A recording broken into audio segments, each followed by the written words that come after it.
Okay, this is an unusual occurrence in the sense that I'm late by 2 minutes. I'm not on railroad time tonight, and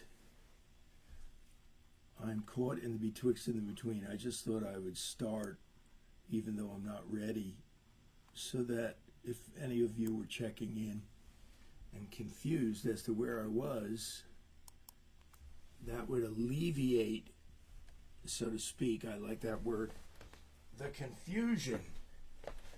But now I'm about to settle down. Welcome.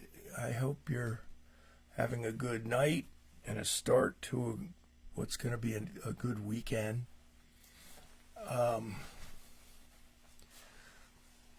Yes, as you can see, I'm still fixing my collar. I'm checking for strange things in the kitchen that shouldn't be there. I'm going to move the microphones, move the guitars a little bit, move this box, whatever it is. And I'll be ready in a minute with some stories, some songs, some news. I'll get to the news first. The first news is that we've had an unprecedented response to Alan LaBeouf coming over and performing gems and obscurities from the 60s. And so he's going to come back in the beginning of April, Lord willing. And he is going to come to the kitchen here and do a thing that I came up with and am very excited about. It's a great idea, I think, and an idea whose time has come. And you guys know that Alan plays Paul McCartney all over the world in Beatlemania, and he's kind of semi-retired now from touring Europe. So we are going to reap the benefits of that. We'll have him over here more often. And as many of you have said, you've enjoyed his appearances. We'll keep doing it. And additionally, here's the plan for next time. One of the first Fridays in April, we're going to do only Beatles album cuts. Wow, okay. You know, one time we were talking and Alan said, you know, a new band could come out and they could release albums that were only Beatles albums cuts and they would be famous, you know, if they did them well. And so I'll start out, I'll play one of the great album cuts. This was a song that John Lennon expressed admiration for. No, it's not Here, There, and Everywhere. That was John Lennon's favorite McCartney song. Where's my thumb pick, just in case? You know, I had Bob Cole over here for a lesson and loaned it to him, but it's back. He gave it back to me. Is that how I should do it, with a thumb pick or with my fingers? Just to get warmed up here in the kitchen. Here it is. I'm going to move that microphone around. See, I'm still getting situated. Scott's in the house. I'm glad you're here, Scott, because you've met John Sebastian, and he used your father's auto harp. He uses your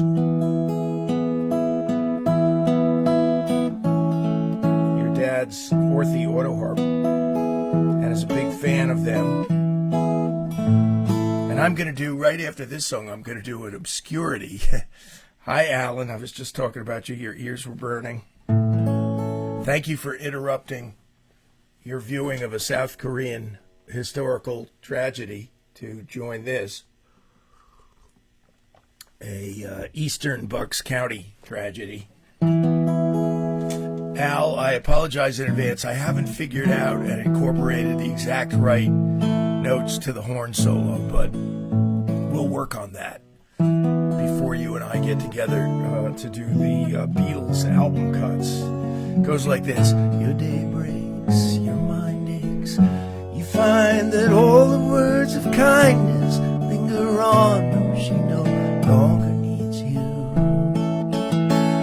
She wakes up, she makes up, she takes her time and doesn't feel she has to hurry.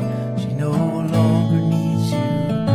And in her eyes you see nothing, no sign of love behind the tears cried for no one.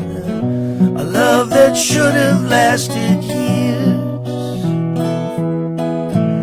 You want her, you need her, and yet you don't believe her when she says her love is dead. You think she needs you.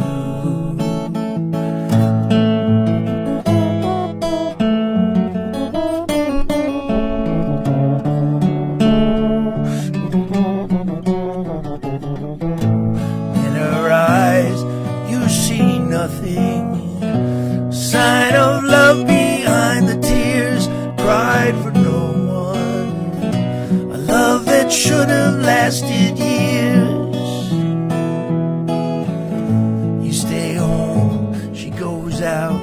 She says that long ago she knew someone, but now he's gone, she doesn't need him. Your day breaks, your mind aches. There will be times when all the things she said will fill your head. You won't forget her, and in her eyes you see nothing, sign of love behind the tears cried for no one. A love that should have lasted years.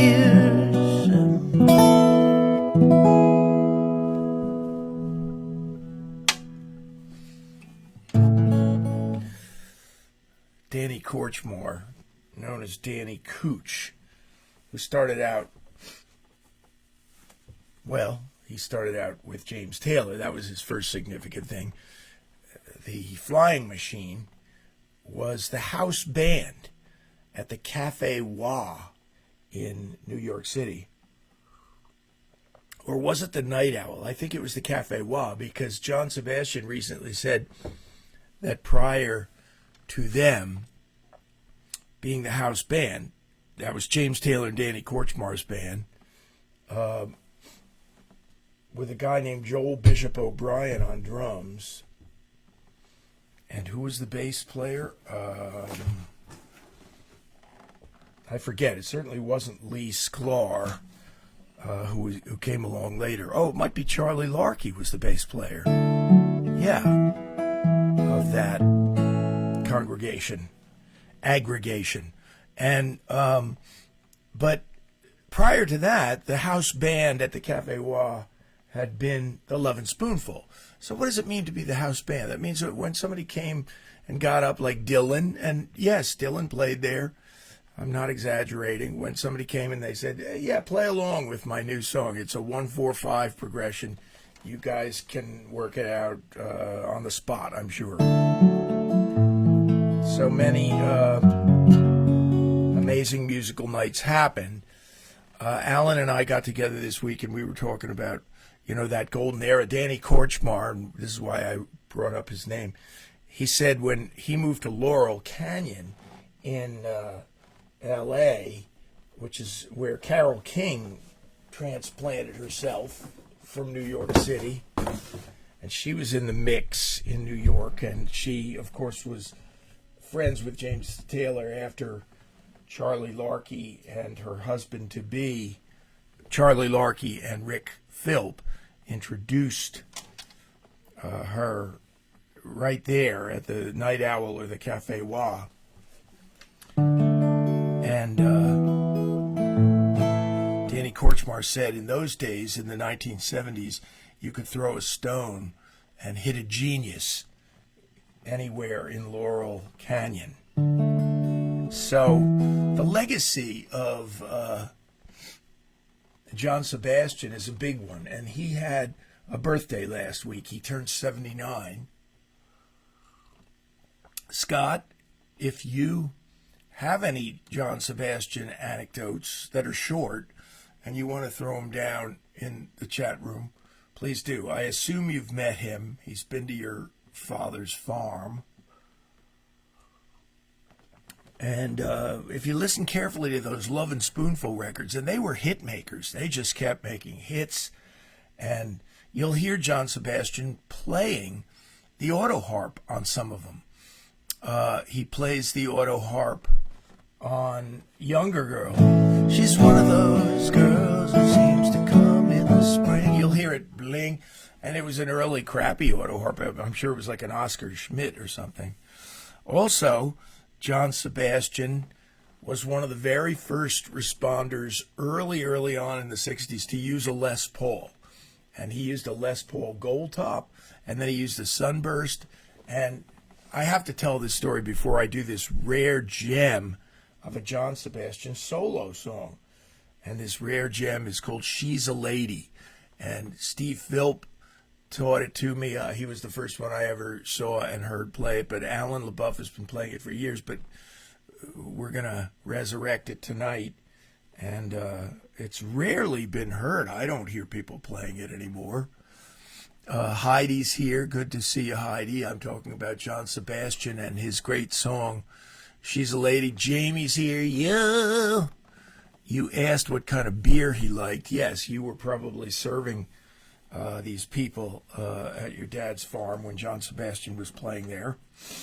Now listen to this before I play this, and there's all these music heads in the audience, in the chat room. Heidi is a lady who had a radio show for years. Scotzo is a semi-professional drummer, and his father made the world's greatest auto harp that even Johnny Cash's wife, June Carter Cash, used, and everybody else, John Sebastian, etc. Jamie's here. Did I miss anybody? Alan. Yeah. There you go. I'm about to talk about professional musicians and leave him out. Are you kidding? He's the road warrior of all time. And so as I said, he's coming back, and we're going to do only Beatles album cuts. But having said that, speaking of Beatles, great Beatles album cuts, what's better than While My Guitar Gently Weeps? And that Les Paul that's called Lucy because it was painted red by Rick Derringer, that Les Paul originally was owned by John Sebastian. It was a gold top, and he traded it to Rick Derringer. Is that the right Rick? Yeah. He traded it to Rick Derringer for some monitors or something when they were on the road. Rick Derringer had it painted red, and he said after that it never sounded right, it never played right. He said, I screwed with it, and they set it up differently, and I never liked it again. So he sold it to George Harrison, presumably, or maybe just he might have gone back to Manny's and traded it in. George Harrison ended up with it. He loaned it to Eric Clapton, and the rest is history. He got a case of Rolling Rock. He liked Rolling Rock. Okay, we know more about John Sebastian now. And listen to this song that you've rarely heard.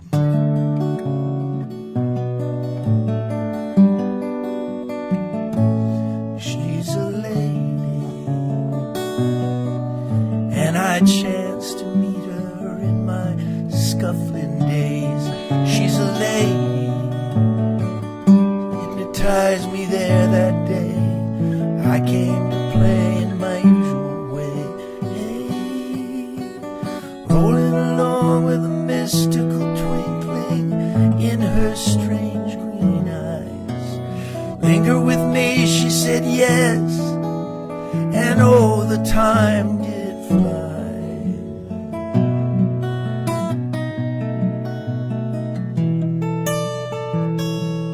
She's a lady, give her time, for she's allowed to change her mind. She's a lady, happy to say she once was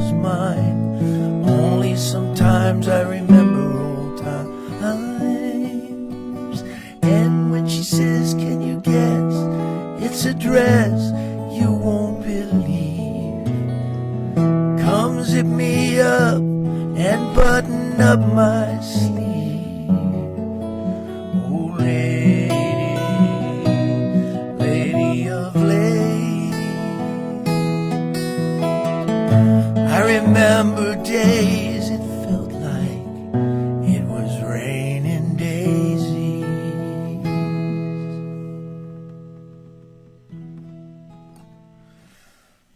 What a lovely song, isn't it? And rarely heard. It was off of an album in 1970 called John B. Sebastian. And that album was in the mix of everything. It came out the same year as Sweet Baby James. Jackson Browne's album came out. And we thought at the time, as a high schooler, I thought this is going to be one of the great singer-songwriter albums through the years, and it just isn't. It just did not survive with the same sheen and reputation as the other albums that were big, including Joni Mitchell's. But having said that, does it have some great songs on it? Yes, including She's a Lady.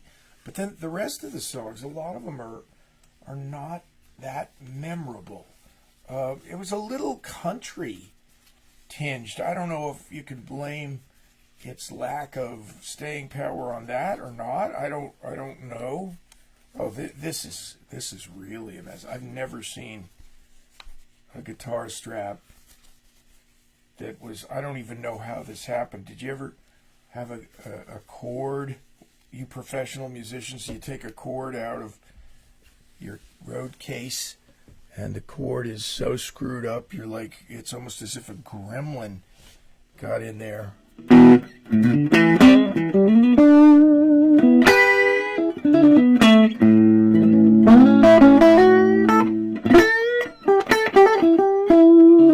Now, speaking of these guys, and, John Sebastian being an early responder to being a pop rock guy who used a Les Paul, that sounds obvious to us now, doesn't it? But there weren't people using Les Pauls at the time, really. Hi, Lewis. Good to see you from far off land. You're in the Philippines? Do I have that right? Forgive me if I don't.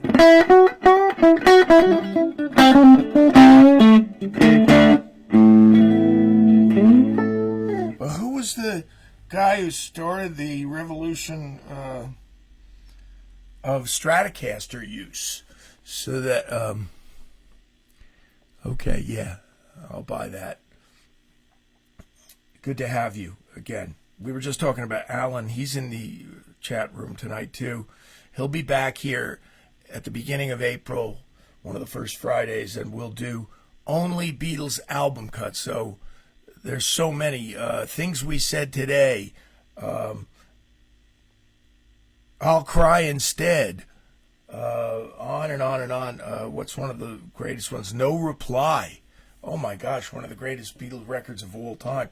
And that was blanked out from being a single. That was scheduled to be a single until John and Paul wrote 8 days a week together. So, what the hell is that? That is so friggin' out of tune, forgive me. An A chord is in tune on a Strat with nines. Those are light strings.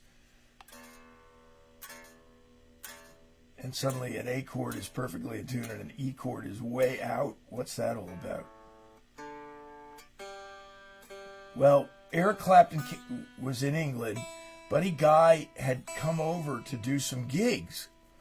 And by the way, Buddy Guy is just one of the greatest people and very humble and sweet guy from what I can tell. And he was using a Sunburst Stratocaster, which he said was only used by country and western acts when he started using it.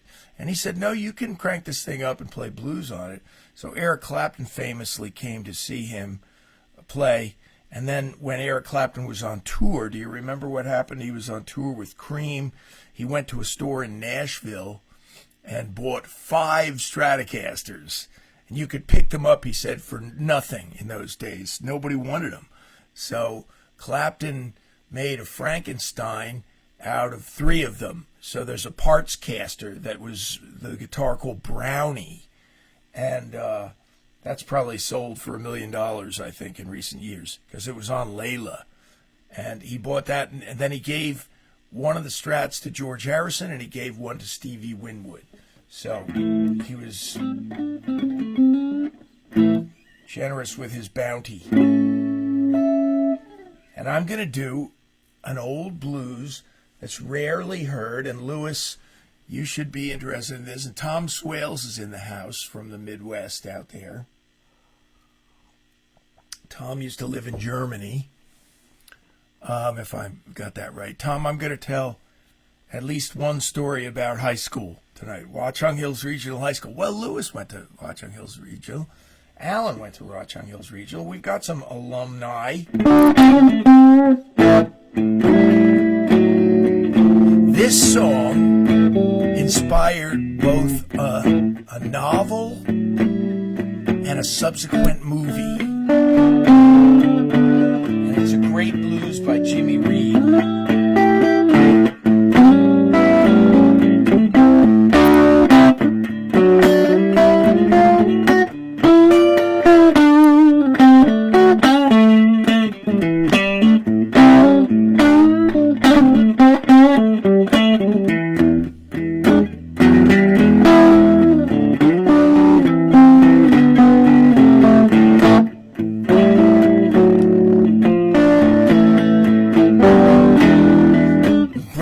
Lights, big city,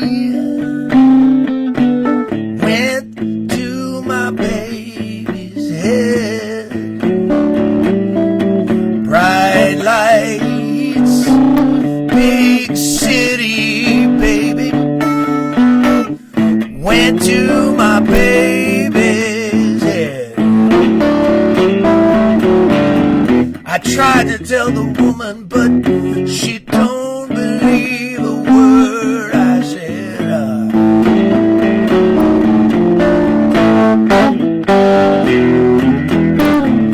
Go on, pretty baby,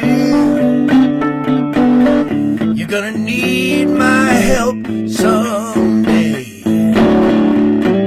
Go on, pretty baby, you're gonna need my help someday. You're gonna wish you had listened to all those little things I say.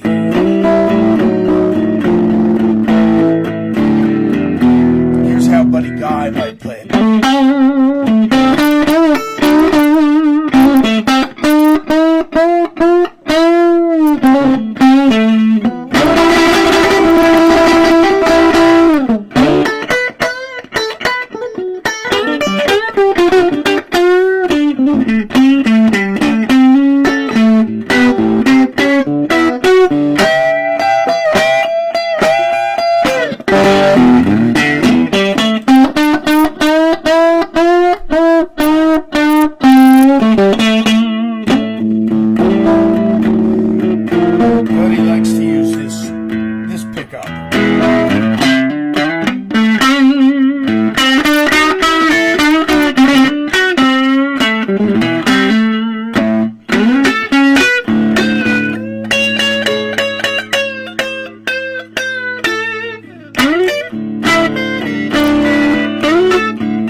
gonna need my help someday. You're gonna wish you had listened to all the little things I say.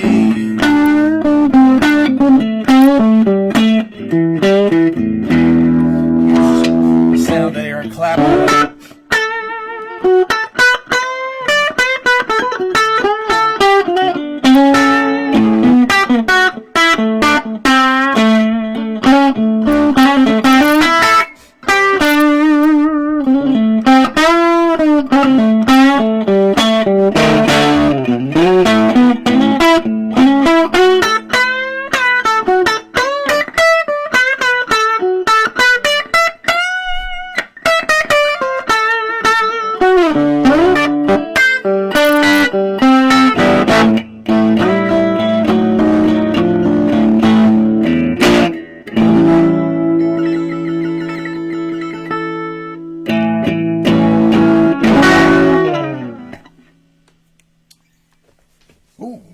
My Martin is sitting here ringing sympathetically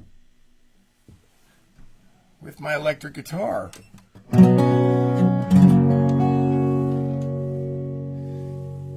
James Taylor learned about Jimmy Reed from his brother Alex, because Alex Taylor, the oldest brother, are you ready for this? He owned his own record store.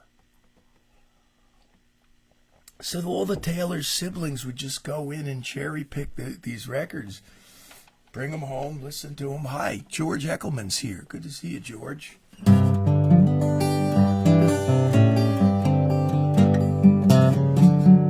And I first heard of Jimmy Reed. I'm one generation removed.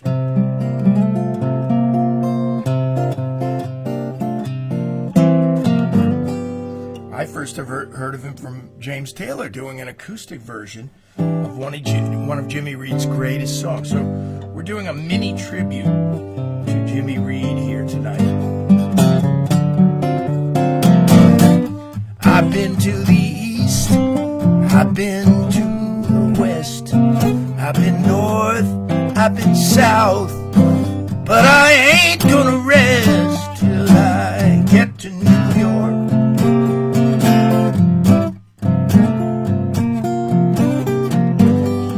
I'm going to New York. I'm going, even if I have to walk, yeah.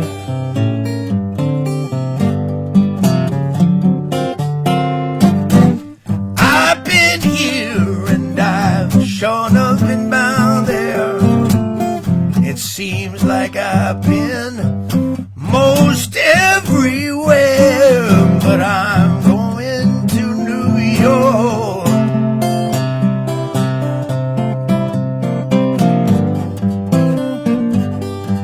I'm going to New York. I'm going even if I have to walk. Picket Wilson.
I'm going, even if I have to.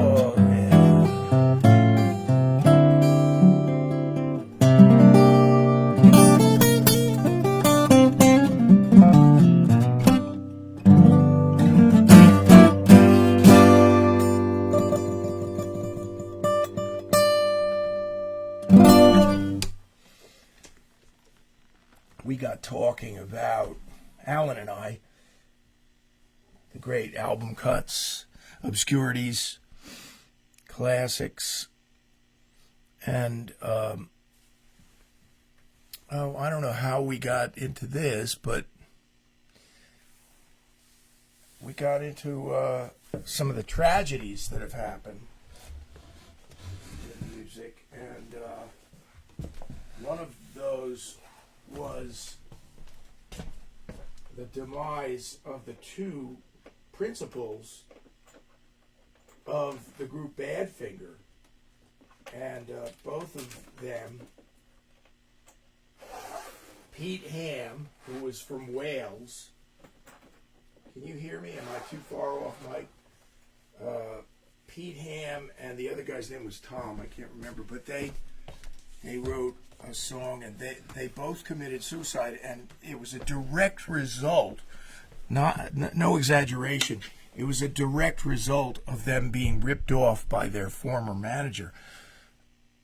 And you know how I can state that so confidently is that Pete Ham left a suicide note that mentioned the manager and said, I hope he burns for eternity for what he did to us. The manager apparently absconded with $4 million of their money and was never heard from again, literally not a peep. And he probably moved to the islands, changed his identity, changed his name. And he has that on his conscience, I hope. And but do you know that this is an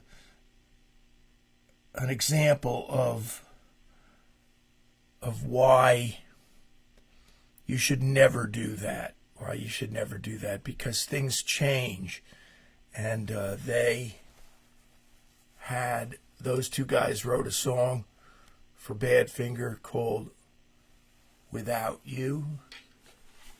Is it Without You or Without Her? Now I've got those two songs mixed up. Well, I can't believe the faces you were leaving, but I guess that's just the way it's living is without you. And that song went to number one for the year on two different occasions. It went to the number one spot when Harry Nilsson recorded it for the year. It was the number one record of the year. And then 10 years later, Mariah Carey recorded it, and it was number one for the year again, and made millions and millions of dollars. Those guys would have made millions off that song. And Alan and I were talking about Harry Nilsson and what a great singer he was. Everything isn't about reminders on Facebook. How many reminders do you get a day? Today is so-and-so's birthday, and today is the day Carlos Santana did this, and da-da-da-da-da. And they're kind of dictating to us what our memories should be. I'm going to remember Harry Nilsson tonight, and there's no anniversary of his death, no anniversary of his birthday, no anniversary of this song going to number one. I'm just going to say I wanted to play it on my handmade Loprinzi ukulele. Donna Loprinzi of Florida made this. Her family was originally from Flemington, New Jersey. And they moved to Florida. Augustine, also known as Augie Loprinzi, was famous throughout the world as a great guitar maker. And some guy came to him and said, "I'd like you to make me a ukulele." He said, "No, I don't do that." And the guy was persistent and kept asking him till finally he made one. And now the Loprinzi Company basically only makes ukuleles. And I'm so happy and blessed to have one. Well, I can't forget this evening or your faces you were leaving, but I guess that's just the way the story goes. You're in an eye, but in your eyes your sorrow shows. Yes, it shows.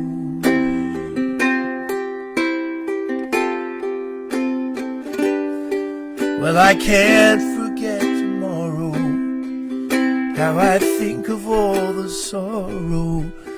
Well, I had you there, but then I let you go. And in your eyes, and that you should know what you should know.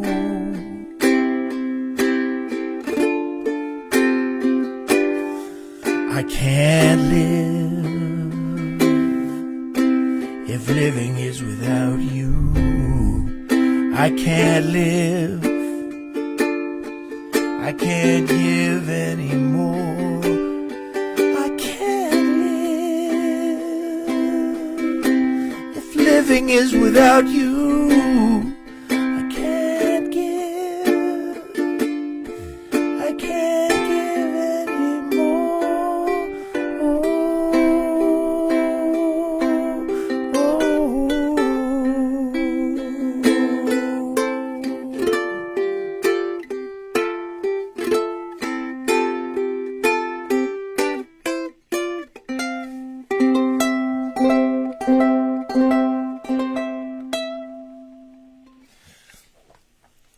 My stories. So I had a band in the 80s called the Stingers, and we released 2 records. And it was really an all originals band. And so it was a vehicle for my songs, to tell you the truth. Thank you, Peter. I'm glad to see you. Jamie said something. I'm going to scroll down and see what it was. And also, please remember that the virtual tip jar is up above if you would like to help out and support this. Jamie, that's not for everybody unless the rest of you are getting video skipping. Let me know. I think that's a local phenomenon. This is just out there in cyberspace via Facebook. So it's not about my internet connection. Thank you, Lewis. Thanks. So now I'm going to tell you a story about my band, the Stingers, opening for Badfinger. And we opened for them at the Lone Star Cafe on Fifth Avenue. And what were they famous for? Among many, many things they were famous for, they had an iguana the size of a Greyhound bus on the roof of the building on Fifth Avenue there. And so we opened for the Stingers. No, the Stingers, we opened for Badfinger. And let me see if I can dial something in here for a minute. Yeah, I can. Okay. So as we opened for them, I touched one of their amps while I was on stage doing a sound check. And their manager jumped up and was this muscular Welsh guy in a 3-piece expensive suit. But he was a street fighter, and he screamed in my face, "Don't you touch their bloody amps!" Blah, blah, blah. Thanks, Lewis. Good to hear that. And I was like, okay, sorry, you know. And then, you know, years later, I found out that he had taken over the managerial chair from the guy who had virtually destroyed the band by ripping them off for millions of dollars. So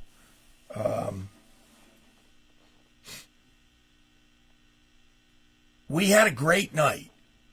I think he was a little miffed that the Lone Star had hired kind of a 4-piece or a 5-piece band, what were we that night, to kind of rock out ahead of them. He wasn't sure if we were going to bring a bunch of our own local fans and blow them off stage, which is almost impossible, but it all worked out for everybody. We got a great reception. We warmed up the crowd thoroughly for them. And then they got standing ovations. They had all Beatles fans in the audience, and the crowd was on their feet through the whole Badfinger set. And of course, they've got those great hits, no matter what. Baby Blue, which was the closing theme to Breaking Bad, of course, the final song, and more. And you Badfinger fans can fill in the blanks about some of their other singles if you want. No matter what you want. I love that song. So afterwards, we're upstairs, and I had been wandering around upstairs between sets. My friend Doug Mine came to see us play that night, who lives in Italy now, another Watchung Hills graduate and a writer who's written 2 novels, and his new novel is out now, and it's on Amazon. Look up his name, Doug Mine. The name of the novel escapes me for a moment, but Doug came that night and was very impressed, overly so. We weren't responsible for the big crowd and the great reaction that we got. We were just like kind of getting the gravy from Badfinger. But afterwards, and I had been walking around, and I don't know, who does this? Who does this? I opened a door to look into another room. I don't know why I was doing that. That's really not kosher. To just be opening doors up in the backstage area. But I opened this door and looked out, and I was face to face with the iguana, whose face was about the size of a Volkswagen Beetle, and the rest of him was the size of a Greyhound bus on top of Fifth Avenue. I was, whoa! But afterwards, we're all up there, and Badfinger's manager, his name was Molland. He was Joey Molland's brother, Joey Molland of Badfinger, a surviving member. Joey Molland is the guy who looks just like Paul McCartney. What was their first big hit? Come and Get It. McCartney wrote it for them. And they were originally called the Ivies, and I think Ringo might have called them Badfinger.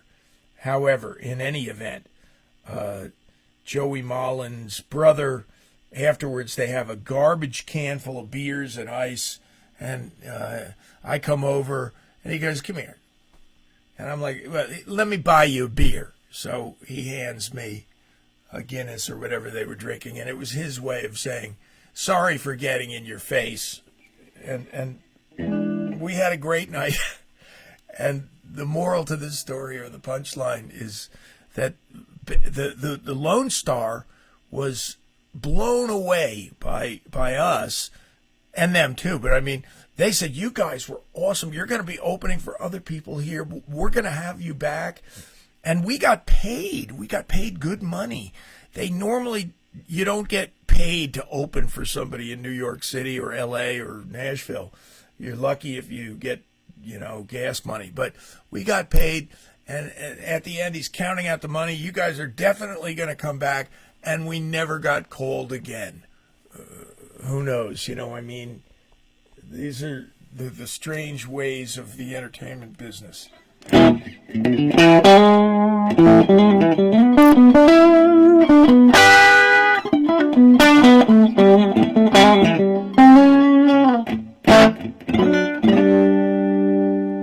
is an Eric Clapton time. I recently played at a great coffee house in Doylestown. Last Saturday night, I played at Karen's place and had a great time. And can I dial this in to make this work? No. That's not going to work. Bear with me for a minute. I might just experiment here for a sec. Ding.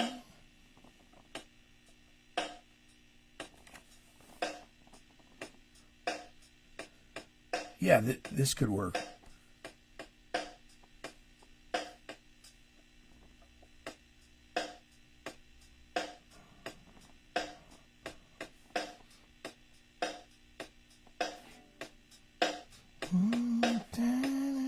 I'm going to do a great blues by Eric Clapton, and it's possibly my favorite solo of his. And it's called Floating Bridge. It was by Sleepy John Estes. And that song is one of the rare leads that Clapton has recorded with a clean sound. And this is the sound he used, the front out of phase pickup. So let me try it for you here and see if this works.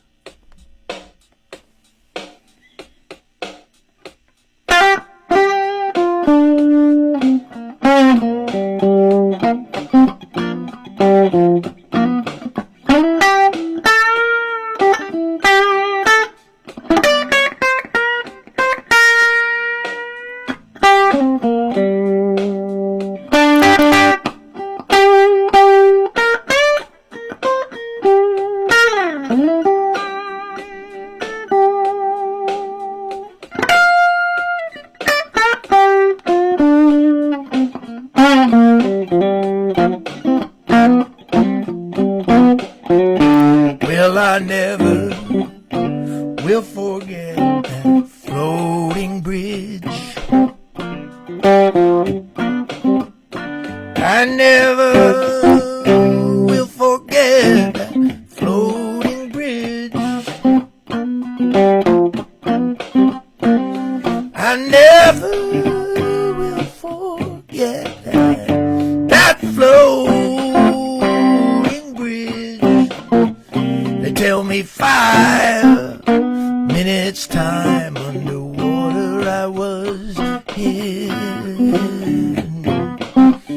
As I was going down, I throwed up my hands. I was going down, I throwed up my hands. I was going down, I throwed up my hands, saying, please, Lord, take me to dry land.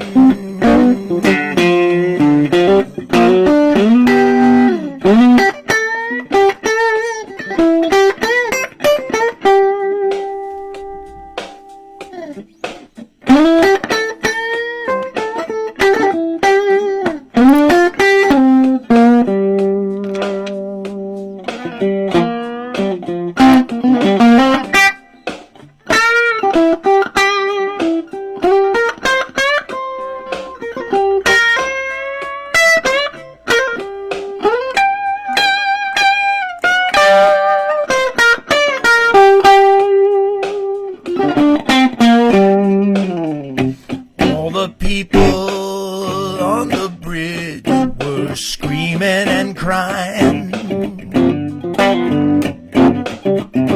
All the people on the bridge were screaming and crying.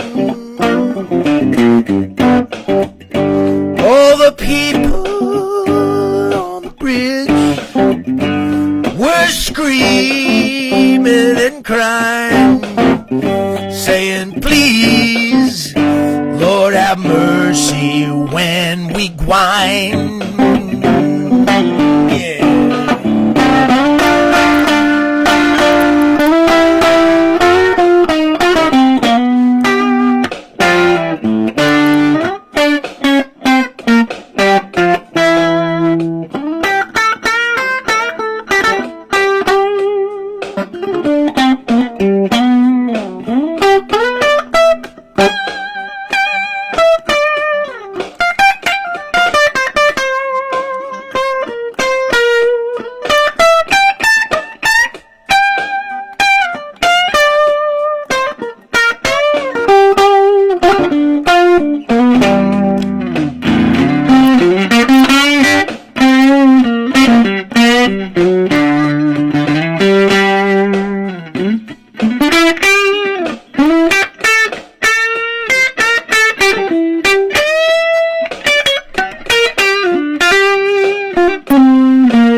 Okay, I know I was pushing it a little bit there, so forgive me for a little bit of distortion on the mic, whatever.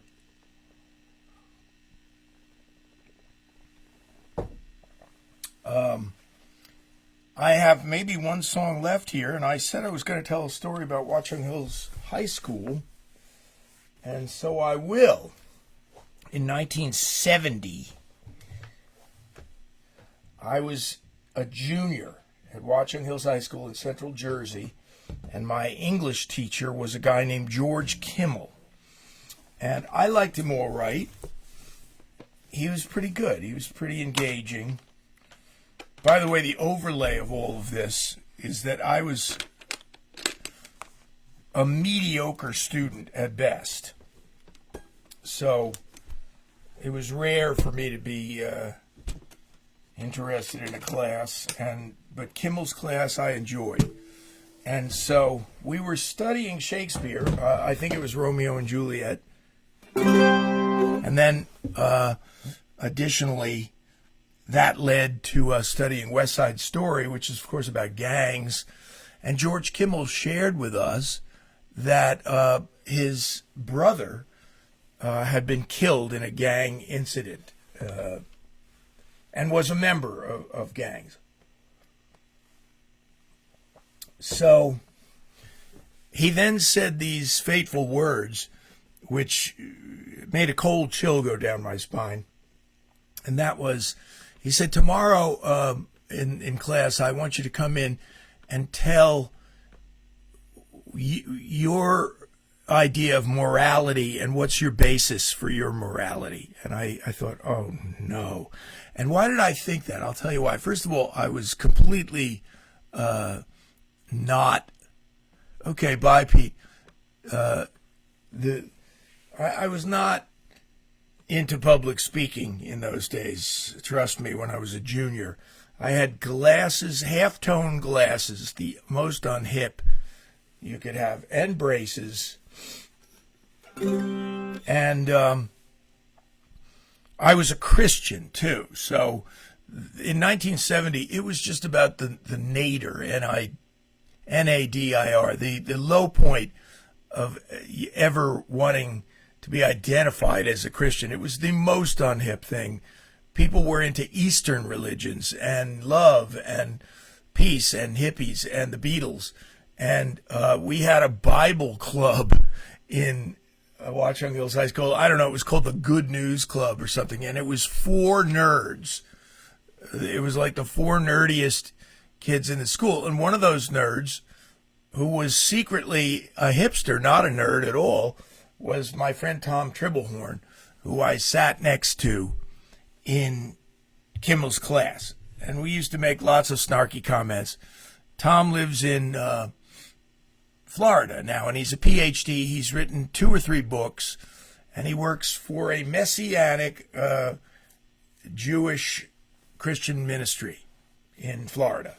Punta Gorda, I believe, is where he lives.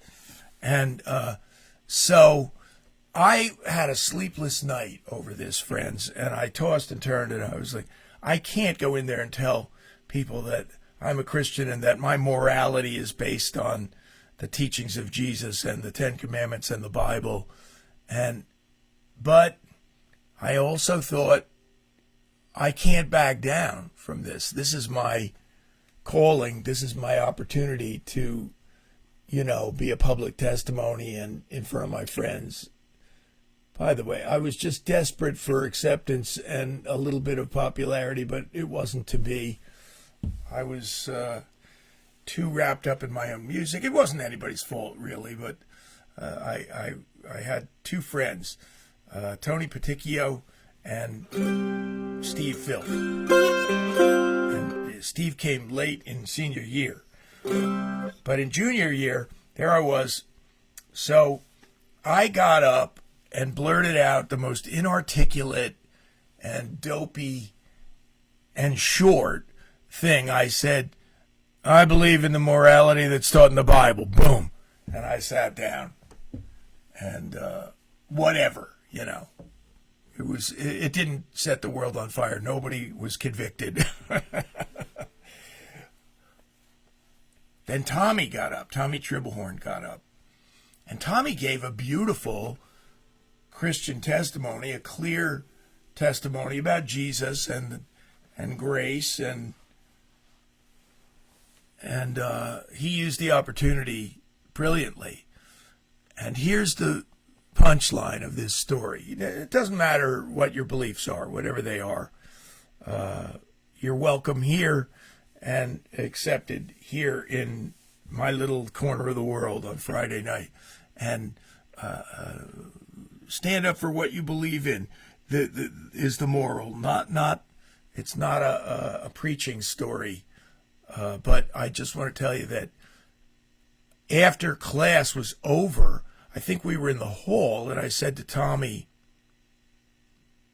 boy, good for you. You gave a real testimony there.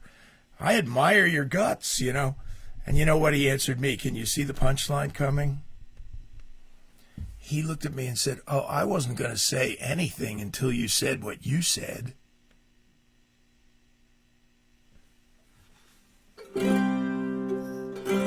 I'm going to end with this great gospel tune that has been popularized in recent years by Ry Cooder. And I'll see you next week, Lord willing. And like I said, if the Spirit moves you and you want to help keep this show going, the tip jar is up above, and I'd be most grateful for that. And here's this old classic. It goes like this. Jesus on the main line, tell him what you want. Jesus on the main line, tell him what you want. Jesus on the main line, tell him what you want. You gotta call him up and tell him what you want. The line is never busy, tell him what you want. The line is never busy, tell him what you want. The line is never busy, tell him what you want. You gotta call him up and tell him what you want.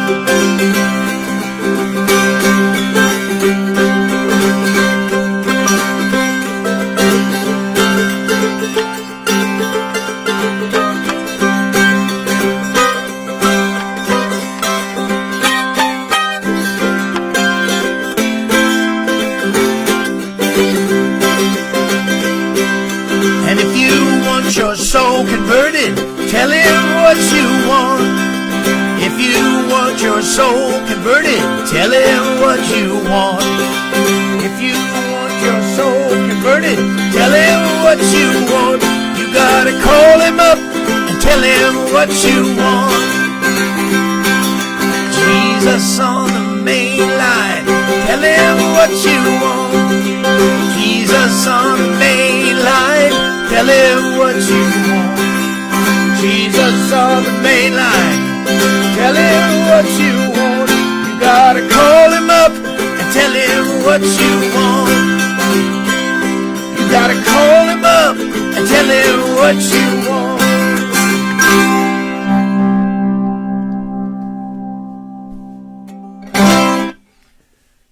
Thank you.